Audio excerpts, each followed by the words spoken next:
Gálatas capítulo 5, versículo 16. Digo pues, andad en el Espíritu y no satisfagáis los deseos de la carne, porque el deseo de la carne es contra el Espíritu y el del Espíritu es contra la carne. Y estos se oponen entre sí para que no hagáis lo que quisierais. Pero si sois guiados por el Espíritu, no estáis bajo la ley. Y manifiestas son las obras de la carne, que son adulterio, fornicación, inmundicia, lascivia, idolatría, hechicerías, enemistades, pleitos, celos, iras, contiendas, disensiones, herejías, envidias, homicidios, borracheras, orgías y cosas semejantes a estas, acerca de las cuales os amonesto, como ya os lo he dicho antes, que los que practican tales cosas no heredarán el reino de Dios. Mas el fruto del Espíritu es amor, gozo, paz, paciencia, benignidad, bondad, fe, mansedumbre, templanza. Contra tales cosas no hay ley. Pero los que son de Cristo han crucificado la carne con sus pasiones y deseos. Si vivimos por el Espíritu, andemos también por el Espíritu. No nos hagamos vanagloriosos, irritándonos unos a otros, envidiándonos unos a otros. Bueno, es interesante cómo el Espíritu obra en nosotros, que elegimos un domingo para venir aquí y encontrarnos que la Escritura nos dice cosas que no nos gusta escuchar, que nos trae un lenguaje en el cual nosotros queremos escapar o escabullirnos para no sentirnos identificados.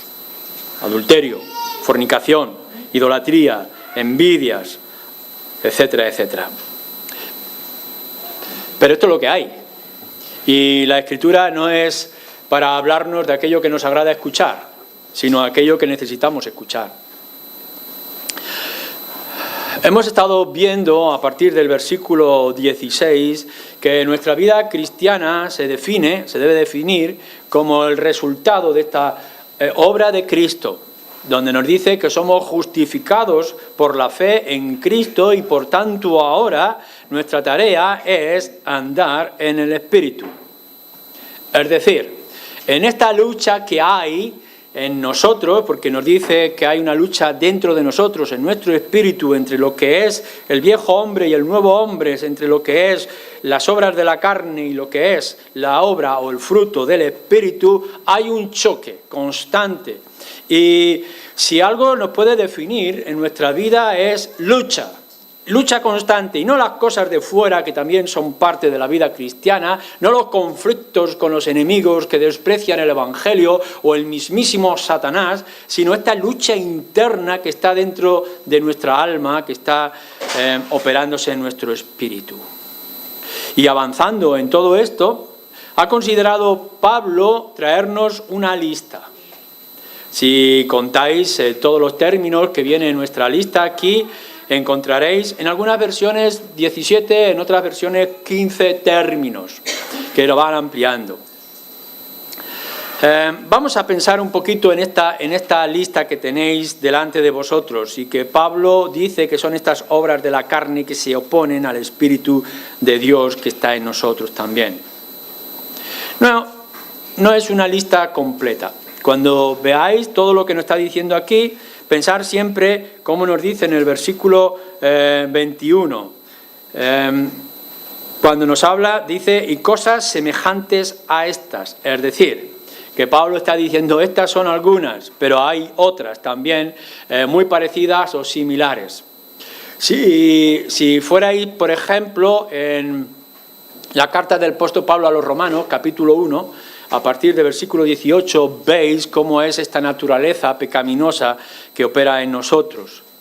Primera de Corintios, capítulo 5, también nos viene otra lista, similar, pero también con diferencia. Segunda de Corintios también nos habla. Efesios también nos trae.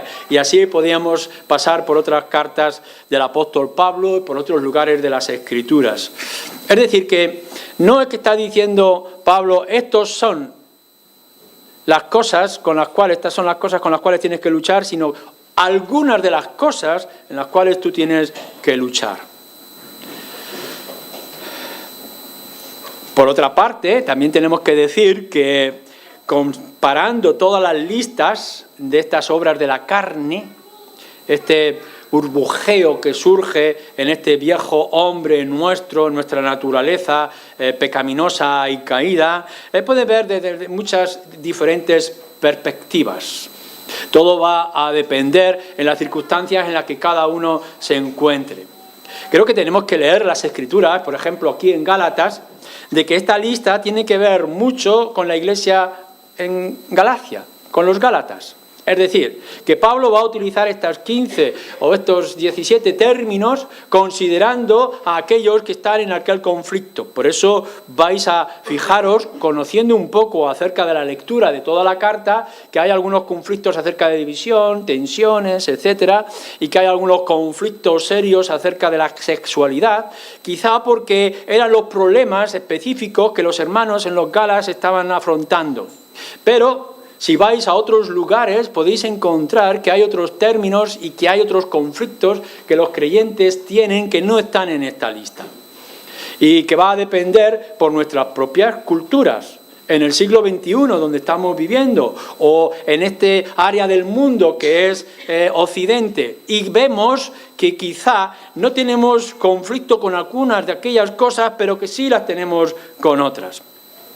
La pereza.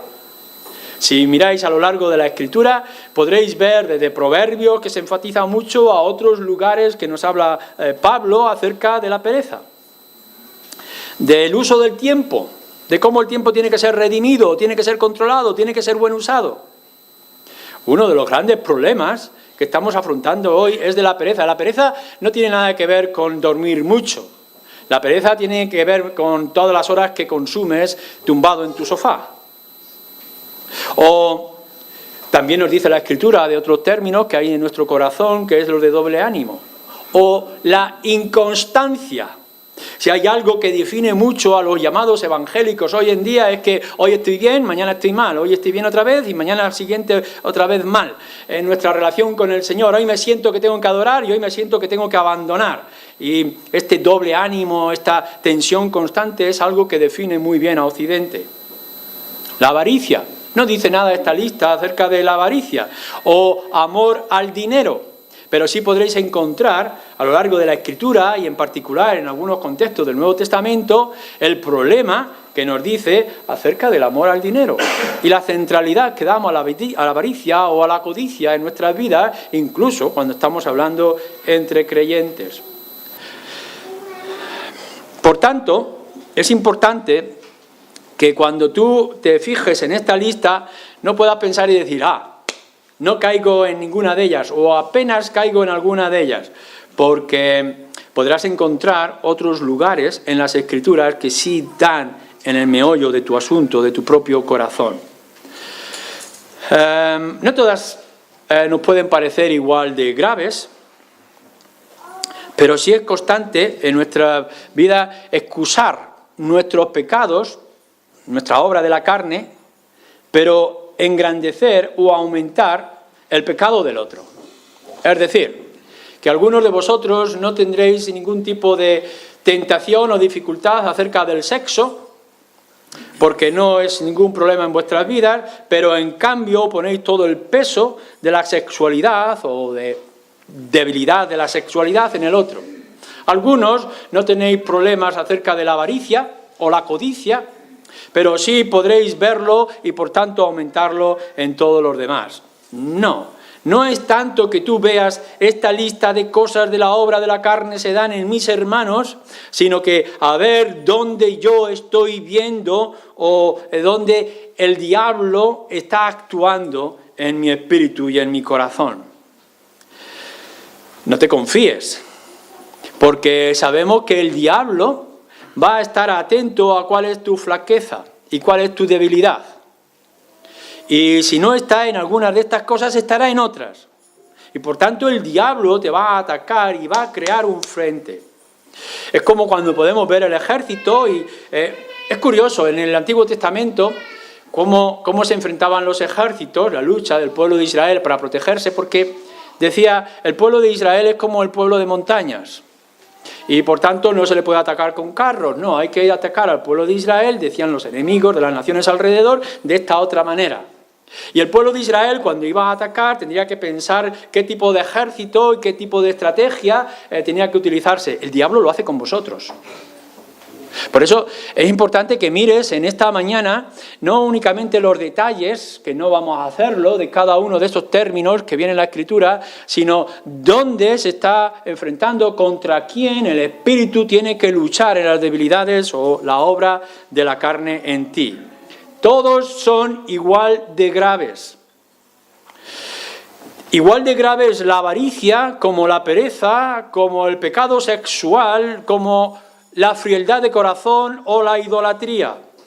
Y son igual de graves los tuyos como los que son de otros hermanos, que sean diferentes. Todo ello es una definición de la lucha constante que el creyente, como creyente que es, tiene a lo largo de su vida. Porque el problema en sí no es la avaricia. El problema no es las disensiones, o no es la herejía, o el adulterio. El problema es tu corazón, el problema es tu naturaleza, y que da cabida a todas estas cosas. No es tanto que tú luches como si lucháramos con un ejército contra la inmoralidad o la ética mala de este mundo, sino que lo que tenemos que luchar, y es lo que Pablo está diciendo para ti creyente, es con esas debilidades de la carne que tú tienes, y que las tienes que afrontar con seriedad. Dice, y empieza así esta lista en el versículo 19, dice, manifiestas son las obras de la carne. Déjame que os diga que cuando Pablo está hablando de estas manifiestas, claras, muy visibles, muy precisas y muy definidas, que son estas cosas. Porque en las luchas, lo que tiene que ver con la lucha de nuestro espíritu, no son cosas oscuras. Nosotros no estamos luchando en realidad aquí con este ejército invisible de espíritus malos que operan para destruir la obra del Señor. Quizá estos son los que te seducen para que caigas en estas cosas. El problema no es cosas que no podamos definir. Yo creo que todos podéis definir de una manera muy clara lo que es la idolatría y lo que es la hechicería y lo que es la borrachera. Lo podéis ver con mucha claridad. Y lo podéis ver en vuestras propias vidas. No hay asuntos oscuros en la vida del cristiano. No estáis luchando contra enemigos invisibles o cosas efímeras o tan dispersas y difuminadas que no podéis tratar. Y hay algo que ya hemos dicho en algunas ocasiones y que es importante que volvamos a recordar, y es que por mucho que vosotros cambiéis la definición, la realidad existe. Hoy en día está cambiando mucho el lenguaje y estamos incluso siendo políticamente correctos, como dicen por ahí, incluso con el pecado. Hay gente que hoy está hablando de estar al día en todas las cosas. Lo que en realidad significa es que uno es adicto a las modas y a las costumbres. Entonces tú quitas la palabra adicto y parece que te está poniendo de una persona actual, y no, simplemente estás cambiando el lenguaje para seguir, que sigue siendo esclavo de ciertas cosas. Necesito esto o aquello para ser yo.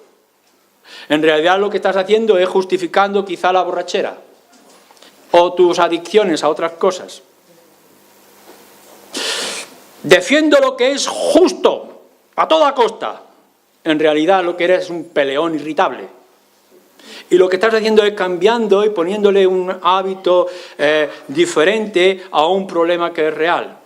¿Cuántas veces nosotros queremos defender lo que es justo y somos capaces de hacer las mayores maldades? Porque nos gusta la pelea y nos gusta el conflicto. Somos irritables por naturaleza. Derrochador, le cambiamos por ahorrador. O no, por malgastador. La envidia. A veces nosotros hablamos de querer ser mejores. O yo merezco tener aquello. En realidad es que te carcome la envidia. Completar la fe. Tenemos que añadir a nuestra fe para fortalecerla. En otras palabras, es la idolatría, porque la fe no necesita nada más que una confianza plena, sincera, completa con el Señor Jesucristo. ¿Cuántas veces ponemos otra imagen y ponemos otro tesoro y ponemos otro Dios y le cambiamos el lenguaje? Así que no os engañéis.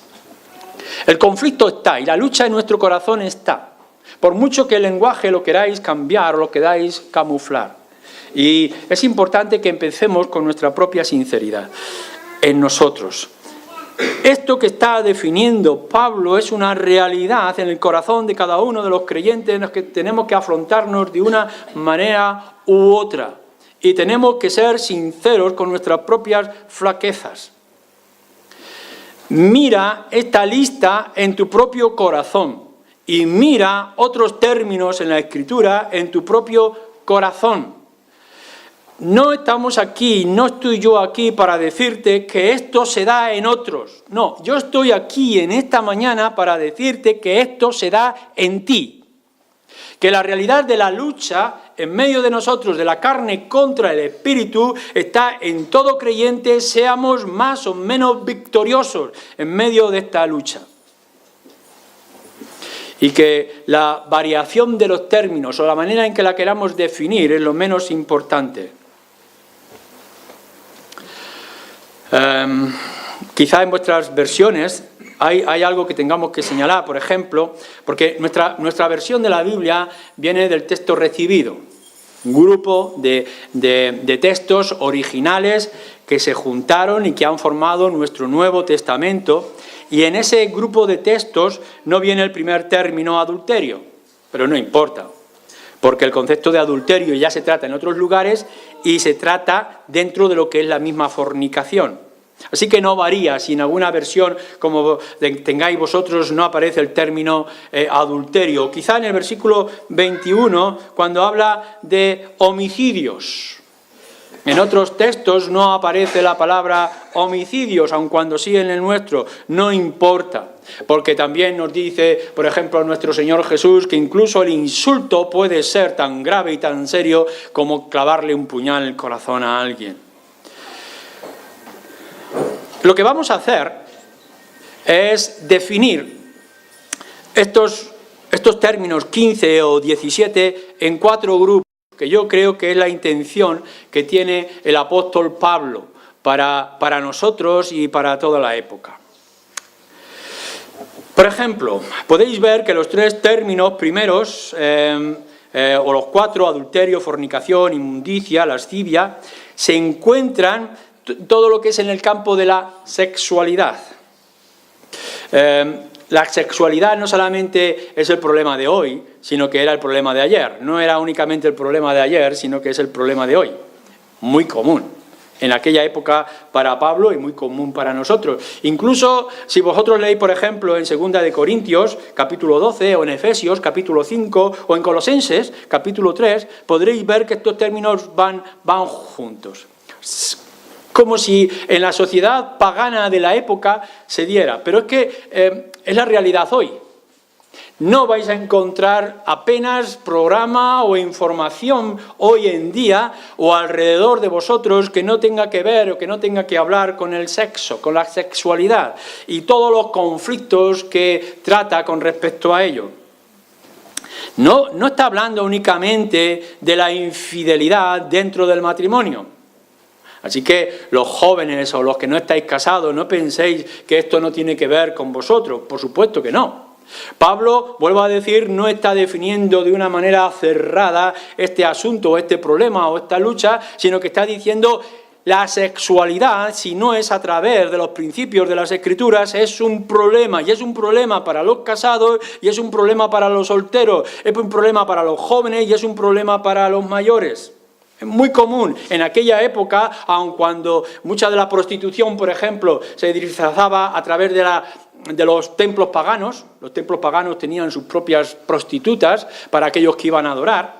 Pero hoy en día tenemos la defensa de los derechos de la prostitución como si fuera una excusa, cuando vemos la gravedad seria de la esclavitud femenina con respecto a este asunto y cómo nosotros cerramos los ojos a esta realidad. Esto también tiene que ver con la sexualidad. Provocar es un pecado sexual. No nos engañemos acerca de hombres o mujeres que nos vestimos no por la libertad de nuestro vestuario o porque queremos vivir en la época de nuestro tiempo, cuántas veces, y simplemente es que cada uno lo mire en su corazón, cuántas veces nos vestimos para provocar al otro. Y no nos engañemos, cuántos de nosotros, especialmente los hombres, aun cuando no llegamos a la infidelidad real, observamos con gusto y placer lo que otras mujeres nos muestran para provocarnos. Es decir, que es un problema real que está en medio de nosotros. ¿Quién no ha encontrado el coche más atractivo porque había una mujer medio desnuda vendiéndonos el coche? ¿Cuántos de nosotros no hemos ido a comprarnos una colonia porque podría conquistar a las mujeres? Nos estamos engañando, la sexualidad está en todas partes y nosotros tenemos una lucha y un conflicto dentro. Y es una realidad de la que no podemos escapar, si no es andando a la luz del Espíritu. Y el lenguaje. ¿Cuántas veces, la mayoría de vosotros que estáis en WhatsApp, no habéis recibido a través de Internet o a través de esos chistes que vienen en el WhatsApp, hablando de chistes y ese lenguaje provocador y obsceno? Y no es que tú los mandes, es que tú disfrutas con recibirlos. ¿Y no crees que ahí tendremos que afrontar un problema serio? Hoy en día, ninguno de nosotros, desde los más jóvenes que estáis aquí, en medio de toda esa lucha dentro de la universidad, o los más mayores que pensáis que habéis escapado, tenéis un problema que tendréis que afrontar de una manera u otra, y hay que ser realistas y concretos. El sexo es una gran bendición y el sexo puede ser un terrible enemigo para nosotros.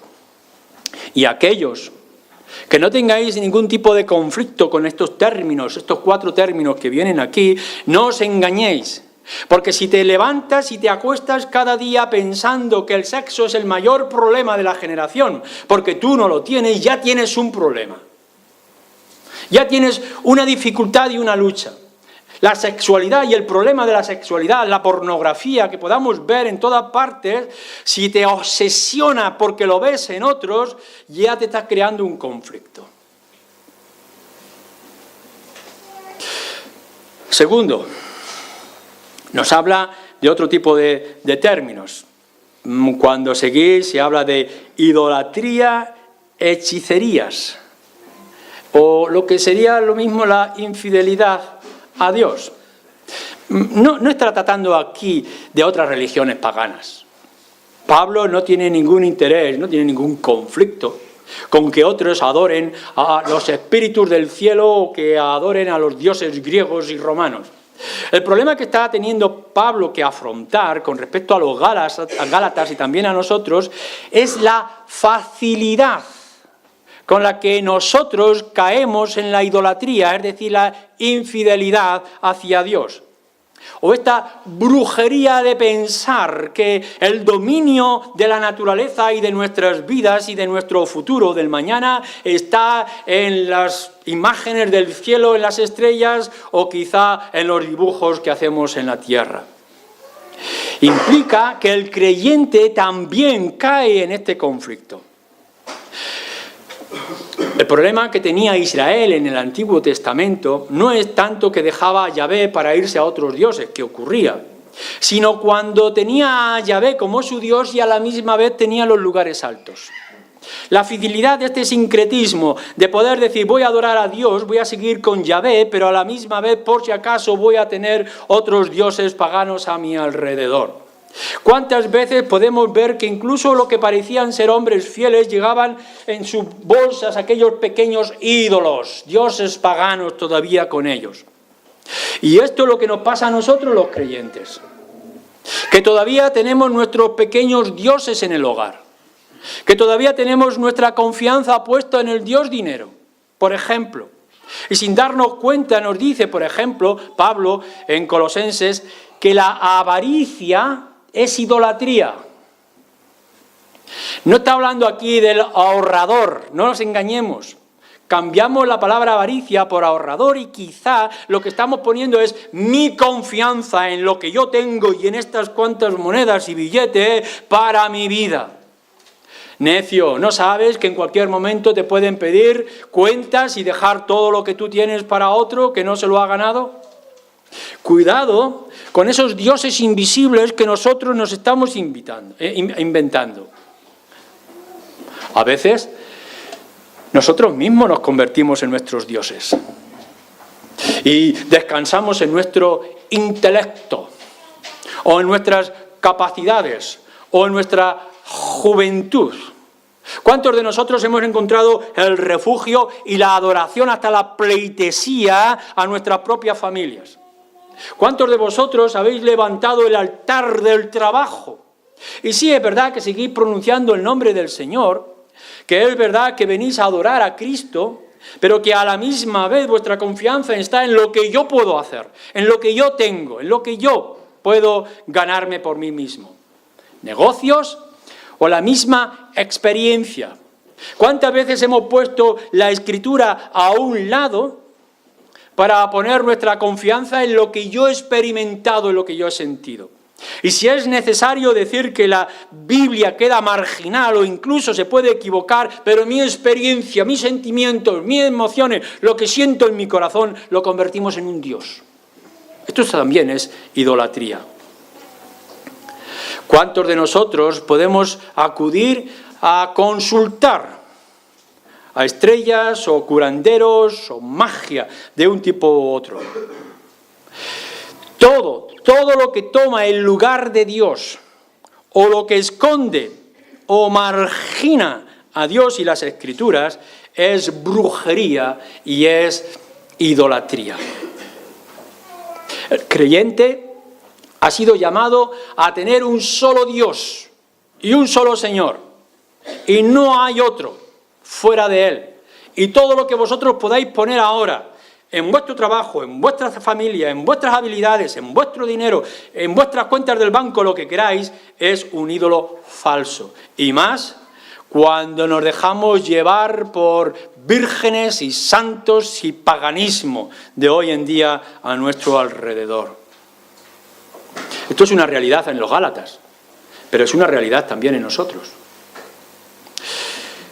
El tercer grupo de términos que nos trae Pablo, y quizá que sea el más amplio, pienso que por otros detalles que nos da antes en su carta, era algo común, en Primera de Corintios también se nos trata, y en otras de sus cartas, es el de las discusiones y el de las tensiones. Hay una lista más grande aquí, 8 o 9 quizá que podamos considerar. Pero yo creo que es que hoy en día es un problema que también se da en nuestro propio contexto. Abrimos debates inútiles y debates superficiales. Pablo tiene que alertar a Timoteo en la primera carta a Timoteo, en el capítulo 6, diciendo no te dejéis llevar por estas discusiones que no llevan a ningún sitio. ¿Cómo es posible? Bueno, lo entendemos que se dé en el mundo. Que se quiten la vida por un trozo de tierra o se quiten la vida porque el mejor jugador de fútbol es el otro. Pero no entendemos, y Pablo lo tiene que avisar en el versículo 15, cómo consumís unos a otros, y lo tiene que avisar más adelante. Irritándoos, dice, como dice en el versículo 26, unos a otros, envidiándonos unos a otros. Esto es una realidad también, hoy aquí, en medio de nosotros. ¿Cómo es posible que nos podamos llegar hasta la irritabilidad y el enfado por cosas superfluas y secundarias, cuando lo más importante lo dejemos a un lado? ¿Cómo es posible que podamos llegar a defender cosas que puedan ser dignas y buenas con un lenguaje agresivo verbal, con gestos violentos? ¿Cómo es posible que un cristiano no tenga este dominio propio que debe de tener? En su propio contexto familiar, en su propia situación del trabajo o en el mismo medio de la congregación. La Escritura nos dice que el corazón del hombre y de la mujer que ha puesto su confianza en el Señor Jesucristo tiene que transformarse de manera radical. Y vemos que es un trabajo constante a lo largo de toda nuestra vida. Lo que no podemos ver es que un cristiano viva toda su vida irritable. Porque nos ha dicho aquí que los que practican tales cosas no verán el reino de Dios. Es verdad que de vez en cuando hay airarnos y enfadarnos, sobre todo cuando blasfeman el nombre de nuestro Señor o insultan la obra de Cristo, por ejemplo. Pero no podéis llegar toda vuestra vida irritados unos con otros. ¿Cómo podéis estar constantemente provocándoos unos a otros con las palabras? Palabras venenosas en vez de palabras de medicina. Bien sabéis vosotros cuán fácil es herir al otro con una palabra, con una mera palabra. No tenéis que ir con piedras, no tenéis que ir con puñales, simplemente una palabra. En nuestro contexto de iglesia, que somos como una familia, nos conocemos. Y conocemos nuestras debilidades y nuestras flaquezas, como también nuestras virtudes. Esto se convierte en un arma muy peligrosa, porque en el momento de la herida, en defender nuestras argumentaciones y nuestros derechos, fácilmente podemos acudir a la debilidad del hermano para herirle, para humillarle. No porque estemos buscando la gloria del Señor, sino porque estoy buscando mi propia gloria. ¿Ves cómo tenías razón? Y entonces nos enardecemos aún más. Hay términos muy curiosos aquí que nos vienen en el mismo texto. Por una parte nos habla de los celos y por otra parte nos habla de la envidia. Fijaros, los celos es que a veces nos molesta que otros tengan lo que nosotros tenemos. Esto es mío, ¿por qué lo tienen que tener los demás? Esto es lo que ocurre a algunos hombres, ¿no?, con respecto a celos acerca de sus mujeres, cuando hay un divorcio, hay una ruptura, etcétera, y son capaces de matarla porque es mía. Y son celos mal equivocados, es decir, me molesta que otro tenga lo que yo tengo o he tenido. Pero a veces también nos dejamos llevar por la envidia. Yo no tengo lo que él tiene, ¿por qué yo no tengo lo que él tiene? Y claro, como estamos en un círculo como el nuestro, empieza la envidia y empiezan los celos. Y es algo que nos va carcomiendo, dice la palabra de Dios, y está ahí devorando nuestro espíritu cristiano.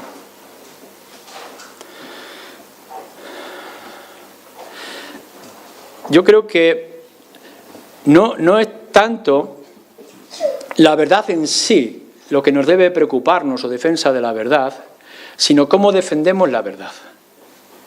La verdad no hay que defenderla con la ira o el furor o las contiendas o creando conflictos. A veces confundimos la verdad con mis derechos y con mis razones. La verdad misma es otra cosa. Y lo que tenemos que dejarlo es en las manos del Señor. En otras palabras, no puede haber algunos de vosotros que no se habla con todos los hermanos.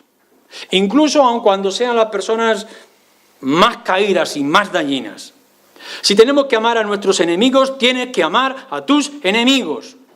Y no puedes inventarte otro lenguaje o otras actitudes, porque aquí nos habla de 8 o 9 situaciones en las cuales la disensión y los problemas y los conflictos existen y son una realidad. Ni siquiera por las costumbres y aún menos por las verdades y por las razones de las Escrituras. Tenemos que hacer un examen serio, cada uno de nosotros, de si soy capaz de dar el abrazo o el beso a mi hermano, sea quien sea. Tan importante es que sepas perdonar a pedir perdón. Viene más, porque viene un cuarto grupo que nos habla de las adicciones.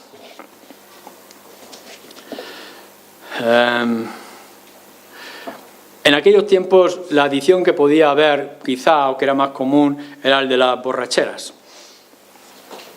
Nos dice borracheras, orgías y cosas semejantes a estas. El alcohol, el vino. Además, el vino era muy común en el pueblo de Israel. Y podemos imaginar, no solamente lo que era la borrachera en sí, sino las consecuencias de lo que la borrachera traía. No es tanto únicamente que ya es un problema para el creyente que se emborrache, aun cuando esté solo, sino la cantidad de tonterías y de barbaridades que uno puede hacer cuando está borracho o cuando ha perdido la conciencia o el sentido de sí mismo. Hoy en día tenemos muchísimas más adicciones y por tanto la lucha del cristiano es mucho más larga y es mucho más grande.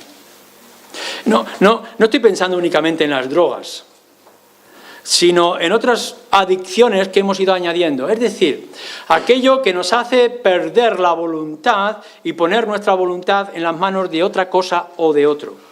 Esto es lo que hace el alcohol. El alcohol lo que hace es obligarnos a ir por el camino que nosotros pensamos que es recto cuando está lleno de curvas y de obstáculos. O las drogas. Pero ¿cuántos de vosotros podéis estar cayendo en la adicción de las compras? Que no podéis salir sin alguna moneda en vuestro bolsillo y no podéis pasar por delante de un escaparate o dentro de un supermercado grande y comprar, cuando en realidad no necesitáis nada de esto. ¿Cuántos de vosotros habéis caído en la adicción de ir arreglando más y más y más y más la casa? De cambiar las cosas, no porque rompen, sino porque cambia la moda. ¿Cuántos de vosotros habéis caído como creyentes en la adicción a la comida? No es como antes, que había que matar un animal o había que escarbar la tierra para encontrar unas patatas para comer.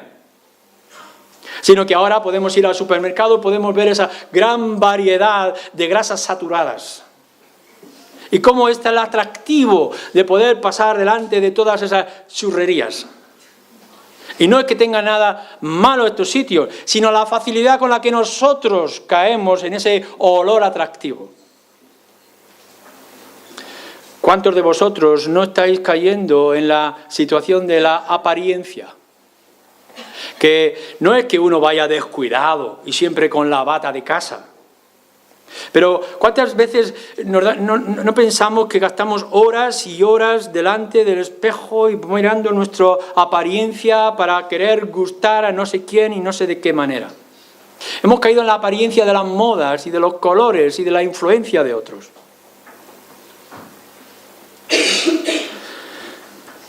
Y no solamente son estas 4 cosas que nos dice la Escritura, creo que cada uno de vosotros puede ir mucho más allá y ver otras muchísimas cosas.